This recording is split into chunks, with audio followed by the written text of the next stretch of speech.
अब बात आती है कि फीमेल्स में कई बार देखा गया है कि उनको बहुत ज़्यादा इमोशनली बहुत डिस्टर्ब रहते हैं, राइट? ऐसा क्यों होता है? और वो अपने आप को कैसे इमोशनली मजबूत करें?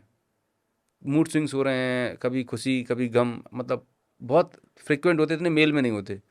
तो वो कैसे अपने आप को इमोशनली एम्पावर करें? किसी ने कुछ कह दिया तो वही बुरा लग गया, राइट? और बहुत जल्दी-जल्दी आप होता है ना अ, सोच में पड़ जाना, तो ऐसा क्या रीज़न होता है खासकर फीमेल्स के साथ में?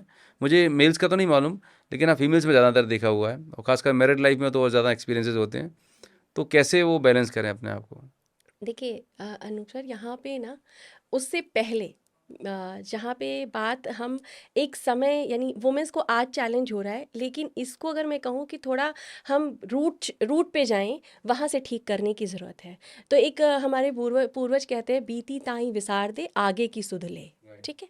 तो आज की डेट में हर फीमेल जो मदर है, पहले उसे ये संकल्प लेने की ज़रूरत है कि आज की डेट से हम अपने बच्चे को, यानी जो हमारे पास गर्ल्स चाइल्ड है चाहे हमारे पास बॉयज़ चाइल्ड है, उसको मेल बनने पे मजबूर नहीं करेंगे और फीमेल चाइल्ड को फीमेल बनने पे मजबूर नहीं करेंगे।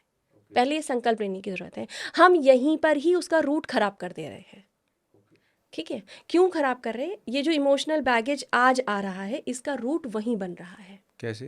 ठीक है। एक लड़की है, जब वो मान लीजिए किसी के पास गर्ल्स चाइल्ड है, मेरे पास एक गर्ल्स चाइल्ड है, ठीक है। हुँ, वो जब भी आपके पास आ रही है, थोड़ा तेज बोल रही है, ठीक है, या स्टैंड ले रही है, या वो कहीं गई है तो वो कुछ जवाब दे रही है, तो हम उससे ये नहीं कहते कि ये देना गलत है, हम उससे कहते हैं तुम लड़की है, धीमे बोलो।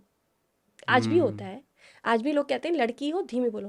धीमा बोलना इसलिए ठीक है कि इरिटेटिंग लग रहा है, पर इसलिए कि आप गर्ल्स हो इसलिए धीमे बोलो, नॉट गुड। राइट। ठीक है। तो यहाँ से आप क्या करते हो, यहाँ से आप स्त्री तत्व को जो है आप बहुत ज़्यादा प्रोवोक कर रहे हो, मतलब कि उसकी दबा रहे हो। और माफ़ कीजिएगा, मैस्कुलाइन जो एनर्जी है उसको आप दबा रहे हो, यानी कि आप उठने नहीं दे रहे हो। हुँ, ठीक है। और जो फेमिनाइन एनर्जी उसको आप प्रोवोक कर रहे हो। ठीक। तो यहाँ से इनबिल्टिंग शुरू हो जाती है कि इमोशंस को बैगेज करना शुरू कर देती है एक लड़की जिसकी ब्रिंगिंग ऐसी ही हुई है। अब आते हैं जब शादी होती है।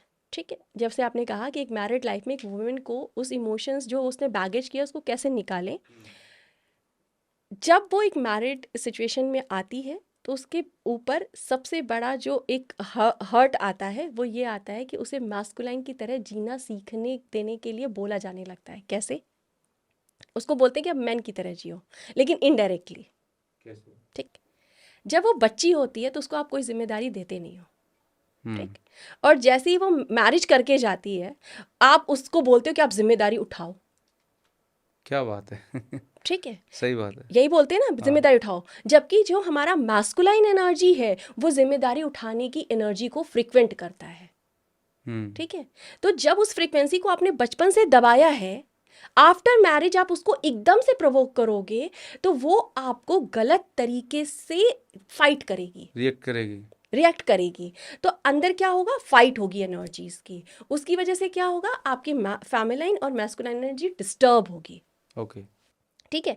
तो फिर वो मैस अब क्या, बचपन से फीमेल एनर्जी है, किसी के अस्तित्व पे सवाल आया, किसी की एनर्जी पे सवाल आया तो वो क्या करेगी? फाइट ही तो करेगी। जैसे अभी तक वजूद मेरा था, एकदम से कोई और आ गया तो थोड़ी दिक्कत होने लगती है ना, कि दिक्कत हो रही है। तो फीमेल एनर्जी को दिक्कत होने लगती है तो वो क्या करती है? वो अपना अपना प्रोसेस बढ़ा देती है। तो जब भी कोई फीमेल यानी एनर्जी बढ़ेगी तो वो क्या करेगी? वो सॉफ्ट एनर्जी है, वो और ज़्यादा इमोशनल हो जाती है। ओके।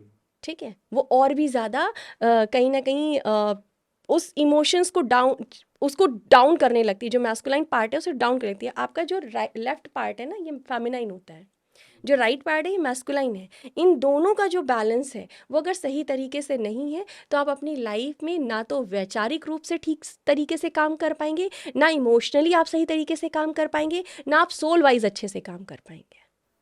अर्धनारीश्वर जो बोला जाता है, तो वही अर्धनारीश्वर जो कॉन्सेप्ट है। बोला जाता है। सर लिखा गया है हमारे यहाँ उसमें कि अच्छा, जो हमारा शिव सूर्योदय जो लिखा गया है उसमें बहुत अच्छे से लिखा गया है कि हम लोग बोलते हैं ना, नारीते तत्र यत नारीते तत्र देवता रमणते। ठीक है। हुँ, नारी का मतलब स्त्री के शरीर से तो बिल्कुल नहीं कहा गया है। ओके। ठीक है, ये हमारा प्रिस्क्रिप्शन गलत है कि हमने यहाँ पे नारी को एक शरीर रूपी बांध दिया है।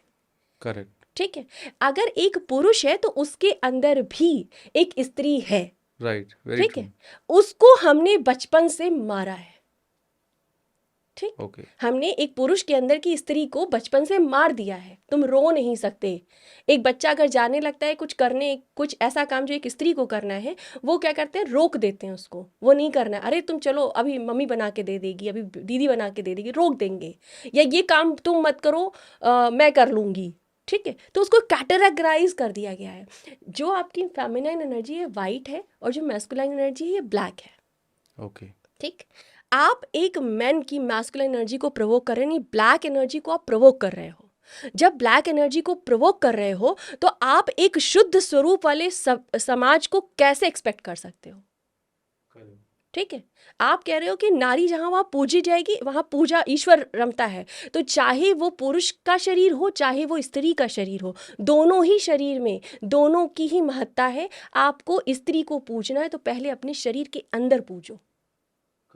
अगर एक पुरुष एक स्त्री को, यानी कि अपने फेमिनाइन साइड को भी बैलेंस करना सीख जाए, तो आप बताइए, जो आज की डेट में एक वुमेन्स के लिए सबसे बड़ा चैलेंज बना हुआ है सिक्योरिटी। ठीक है, कलकत्ता में होने वाला वो अटेम्प्ट, आज कितनी ही माँ बाप अपने बच्चों को मेडिकल कराने के लिए हॉस्टल भेजने से पहले डरने लगे हैं। ठीक है, दिल्ली में होने वाली कोई घटना, आज पेरेंट्स, बच्चा अगर 9 बजे से बाहर या 10 बजे से बाहर लड़की है तो डरने लगे हैं। ये डर उसी दिन खत्म हो जाएगा।